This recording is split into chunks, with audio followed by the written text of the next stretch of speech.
Oke, assalamualaikum warahmatullahi wabarakatuh teman-teman. Kali ini kita sudah berjumpa lagi dengan narasumber yang baru yang akan menceritakan tentang cerita mistis yang sangat mengerikan dan sangat tidak untuk ditiru. Dan kita sudah menghadirkan ini paranormal kita, Ruli Humaragung. Dan ini narasumber kita, silakan masuk, Bung Ujang, Ustadz Ujang.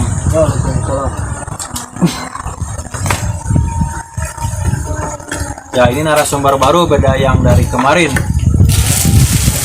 yang baru datang. ya. Gimana kabarnya Bapak Ujang? Alhamdulillah baik. Nah, sekarang kita akan menceritakan bagaimana ada cerita yang aneh dari Pak Ujang tentang mistis. Ada ada cerita lagi. Cuman itu masih pesugihan aja, masih cuman beda versi. Boleh diceritakan ke teman-teman agar teman-teman dapat mengambil hikmah dan dapat menambah masalah. Sebelum itu jangan lupa like, subscribe, dan share ke teman-teman di Saung Diskusi Mengatasi Masalah Tambah masalah. Oke, bagaimana ceritanya Pak Ustadz? Ceritanya gini, dulu saya pernah gitu ya. Dulu saya jualan, dulu ya di daerah Bandung ya, kalau nggak salah itu. Nah di situ saya ketemu sama si akang-akang tukang beca. Tukang beca Ya, di daerah mana itu? di daerah Bandung. Kami merahasiakan tempatnya, tapi itu di Bandung, pemirsa. Ya, di Bandung.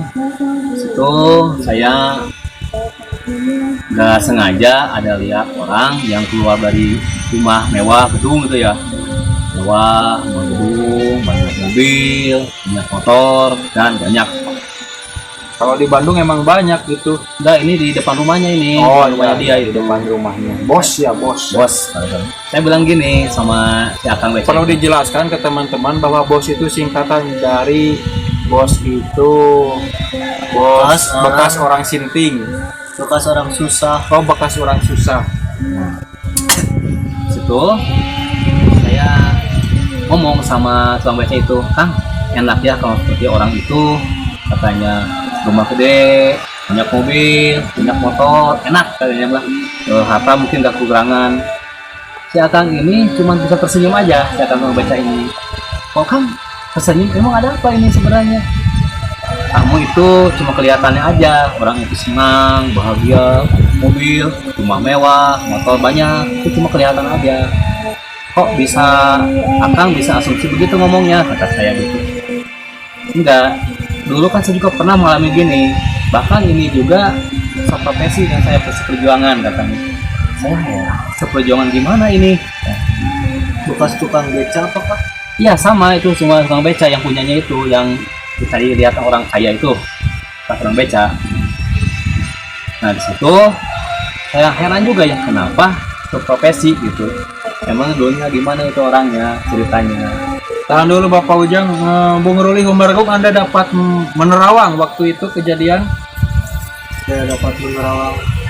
Dapat menggambarkan biar teman-teman bisa tahu. Saya akan coba menggambarkan. Oke, lanjut. situasi saat itu. Lanjut Pak Ujang. Nah di situ saya bercerita, coba Kang jelaskan gimana kronologinya, gimana bisa seperti ini. Dulu dia itu seperjuangan saya, dia itu pesugihan. Pesugihan gimana Kang? Pesugihan lewat mana? Iya, pesugihan lewat tuyul katanya. Tuyul pemirsa. Tuyul saya gimana? Kok Akang bisa segini? Itu bisa cegana. Bang Gino, saya bilang gitu ya. Ini ceritanya, dulu saya perjuangan. Saya pernah dulu itu kalau nggak salah ke daerah Jawa nyarinya itu. COD. Ya, enggak, maksudnya dulu kan itu. Itu kejadiannya tahun 2000 itu.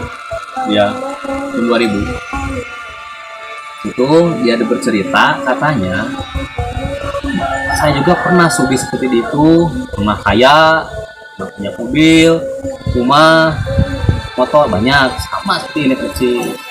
Cuman ini juga rumah yang di diamnya dia itu, rumah dia yang punya si akang beca itu. Begitu, ngerti saya bilang gitu. Nah, kronologi ini saya bilang gini, kenapa Akang seperti ini?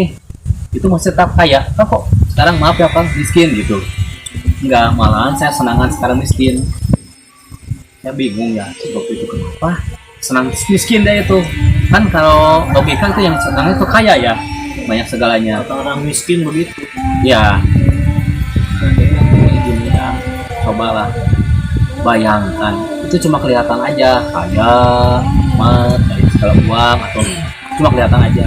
Coba bayangkan seandainya Akang kaya tapi dapat pesugihan tuyul itu, ya gimana harus bayanginnya. Ini saya lagi makan enak-enak, nah maka jadi coba disamperin sama anak-anak yang jorok, katanya maaf ya ingusnya keluar, malah dia itu buang kotoran di situ. Nah dari enak dari mana itu? Mungkin kita kan JJ ya, jorok kan. Nah enak dari mana itu? So ini. Nah yang seperti cerita itu gimana? Misalnya itu mah apa-apa aja kan, cuman menjelaskan supaya masyarakat itu ngerti ya. Ya mau aja gini. Sebenarnya gini, seandainya punya istri kan kita cantik misalnya, ya kita sayangi, malam Jumat atau malam Selasa yang tertentu itu dia itu malah melayani si tuyul itu. Dilayani si tuyulnya. Iya, sama Sungguh istrinya. beruntung pemirsa. Tuyul dilayani, mata si tuyulnya dari mana atas dasar senangnya bahagianya itu yang punya Dilayaninya seperti apa? ya katanya biasa seperti kita suami istri lah.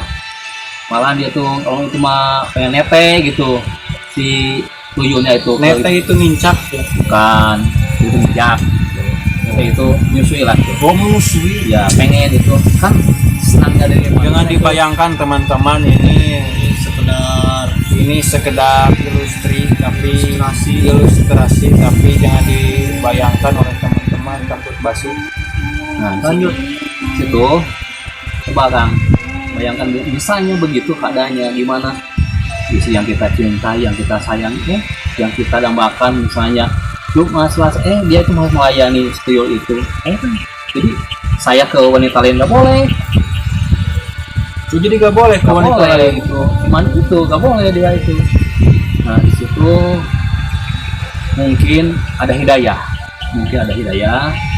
saya pikir, kok saya banyak uang, mobil banyak, rumah mewah, ya motor banyak, Tersiksa dengan keadaan. ya jadi tersiksa dengan keadaannya itu. Kok saya sebisa semiskin ini melebihi orang miskin katanya.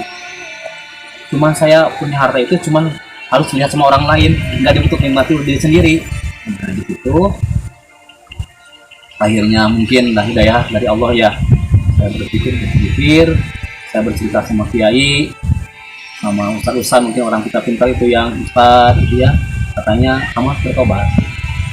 Nah saya berusaha udah berapa tahun belum bertobat, malah macam istri saya juga nggak mau, menolak kamu ikut. Mungkin dia lebih nyaman sama si tuyul ya. Kemungkinan Dengan harta dunia. mungkin dia sayang dengan hartanya udah banyak mungkin.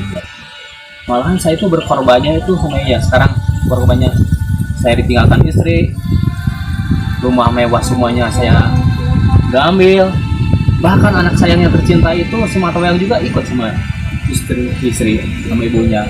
Tapi itu anaknya tahu dia ngikut tuyul. Tahu kan itu adopsi ibunya lebih kuat, tahu entah kemana saya juga nggak tahu itu istri saya. Yang mudah-mudahan katanya saya doain lah istri saya itu bahagia, gimana hijrah lagi lah, kembali lagi saya doain. Nah sekarang yang saya bahagianya sekarang saya jadi tukang becak saya, penghasilan saya sehari misalnya dapat 40.000, 20.000, bahkan saya ke rumah bawa 10.000, tapi enak, nikmat, bisa nikmatin keringat saya sendiri, punya saya. Dan tidur pun tidak nyenyak. Dan tidur pun nyenyak kalau meskipun hanya punya becak. Iya, becak dia udah nikah lagi sebenarnya, dia udah nikah lagi. Alhamdulillah istrinya itu solehah lah gitu. Walaupun dalam keadaan pas-pasan, ekonomi pas-pasan, tapi bahagia. Tapi waktu itu Mang Ujang tidak ikut tertarik ikut tuyul.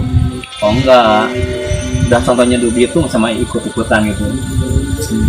Nah situ cerita, jadi kita itu jangan melihat orang senang gini mana guys, itu kenyataannya nggak enak lah kalau pemujaan waktu itu.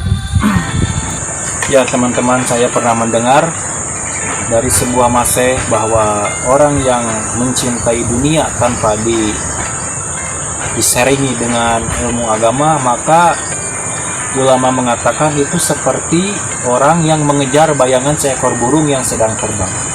Bayangannya ke jurang, maka dia pun akan bersusah payah untuk mendapatkan bayangan itu hingga ke jurang. Bayangannya ke tebing, dia pun akan bersusah payah untuk ke tebing. Padahal kalau dengan dibarengi dengan ilmu agama, kita cukup dengan mendapatkan burungnya saja, maka tidak dengan bayangannya pun akan ikut dengan kita. Mungkin dari kisah barusan kita dapat ambil hikmahnya.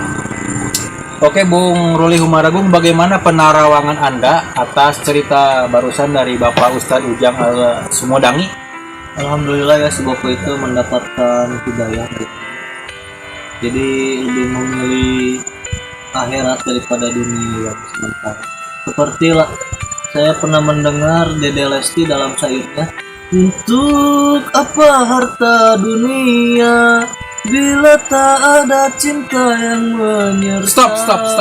Mesur dan semua kejayaan tak cukup membuat kita bahagia. Kemungkinan kesalahan saya mengundang paranormal ini malah artis, pemirsa. Apa pesan-pesan dari Bapak Ujang Sumedangi tentang kepada teman-teman agar tidak terjerumus ke jalan yang seperti dalam cerita barusan? Pesan dari saya itu seberat-beratnya. Bagus, Pak Ujang. Seberat-beratnya ujian yang menimpa kita harus percaya dan yakin. Tak sebanding kebaikan yang Allah untuk persiapan untuk kita. Masya Allah. Ya begitulah cerita apa, udah beres ceritanya? Ya mungkin itu cerita dari channel kami. Daripada mengungkut tuyul, lebih baik mengungkut anak yatim. Kita perlu diingat bahwa tuyul itu ternyata menurut Bon Jopes, ternyata tuyul itu singkatan dari tukang nyulik. Tukang nyuli. Jangan lupa like, subscribe, dan bagikan channel kami ke teman-teman Anda. Dan di saung diskusi mengatasi masalah tambah Masalah. Wassalamualaikum warahmatullahi wabarakatuh.